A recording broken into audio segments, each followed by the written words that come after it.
The Jesus Trilogy, Book 1, The Four Messiahs, Chapter 64.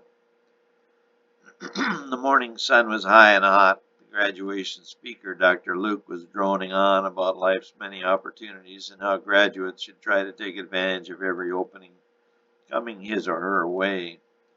Johnny stared up into the sun, shaded his eyes, and took a deep breath.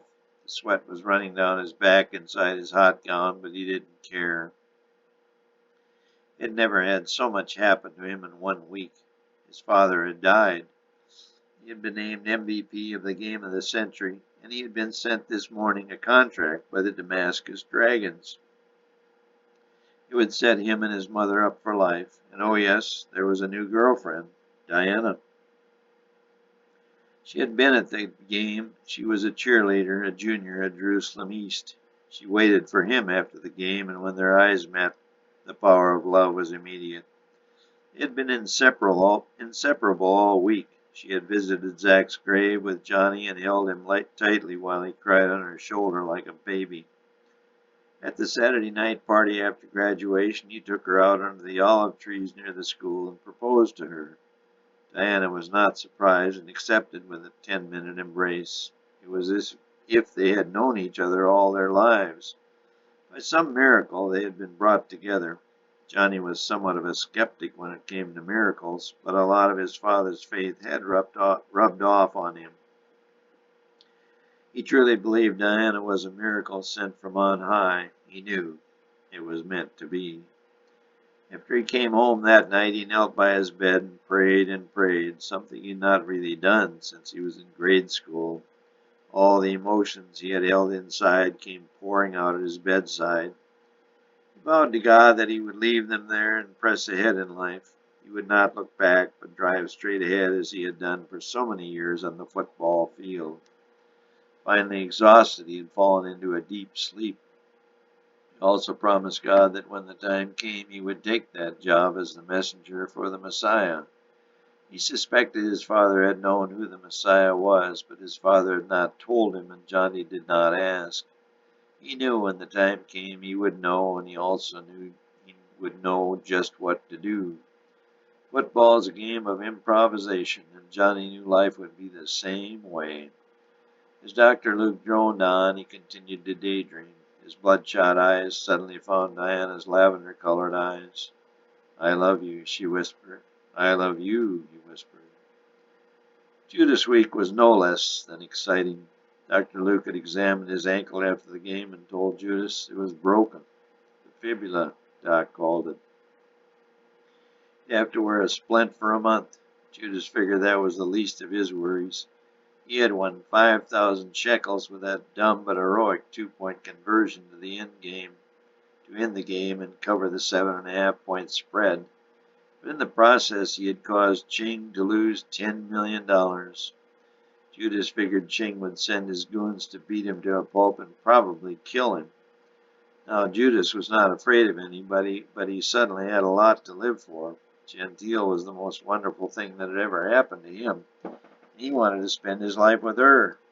To his amazement, the morning after the game, the great Ching Lin himself came to the door. Ching bowed and invited himself to enter. Ching then asked Judas to accompany him to dinner. Judas knew better than to argue with so powerful a man. Ching treated Judas to an Asian feast, including the finest teas and wines. As they sipped tea afterward, Ching said, "Judas, that was a great game." "Yeah, we whipped him pretty good," Judas said. "I'm sorry about—" No, don't apologize. I have never seen anyone exhibit more nerve than you did out there on the field." Judas was taken aback. I don't understand. I thought you lost a lot of money on that game." Ching began to laugh. He laughed so hard he almost came to tears. It was infectious. Soon everyone was laughing. Judas, the two goons, and even the servants. Finally things died down and Judas said, "How can you be so happy about losing so much money?" He was thinking that maybe the 5,000 was worth more to him than the 10 million was to Ching, but he caught himself.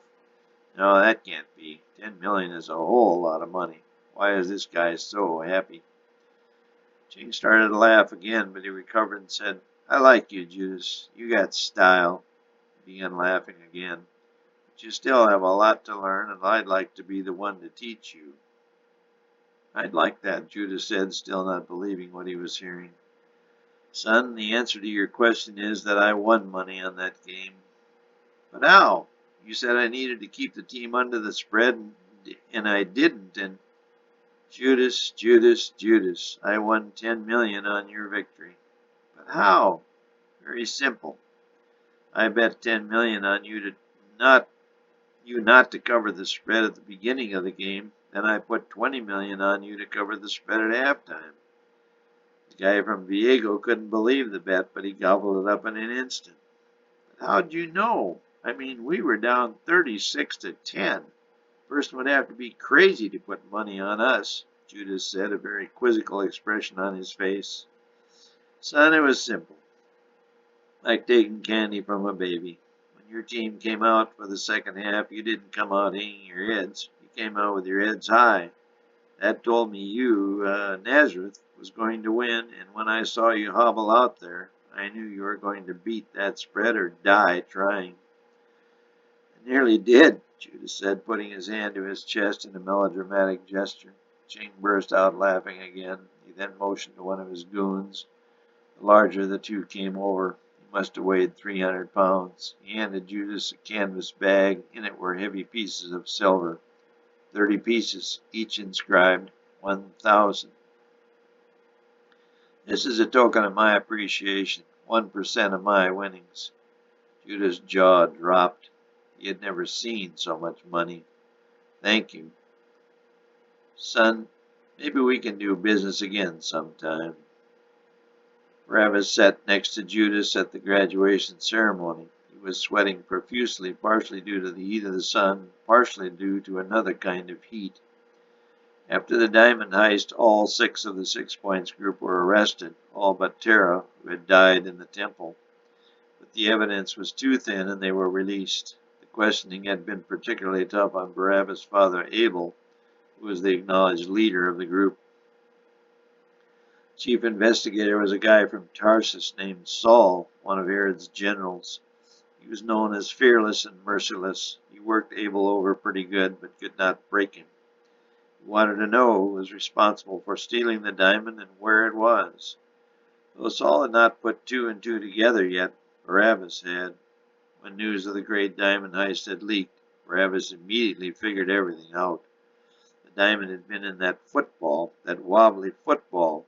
How they'd sewn it in he didn't know, but he did know they had, unwittingly, become a part of the plot that had stolen the largest diamond in the world. At first Barabbas didn't know what to do. Should he talk to his dad or to the police or just wait it out? If he were found out, he could go to jail for life or be executed. After much pondering, he finally decided to keep quiet and let things play out. He would just go on about his business, proceeding through graduation week as if nothing had happened, just like in the football game. He told himself to just tend to business and the rest would take care of itself. As he sat in the hot sun staring at his sweetheart Dorian, he was not so sure. He had noticed some extra guards in blue coats with red belts. These he knew to be the secret guards of Saul. Their reputation of ruthlessness was known the world over. And Saul himself sat on the platform behind the speaker's table. Barabbas noticed that Saul's eyes were constantly moving, looking for any trouble or suspicious characters. What Barabbas didn't know was that there had been a threat sent to the school that the commencement speaker would be murdered during the graduation ceremony. It was signed 6 Points.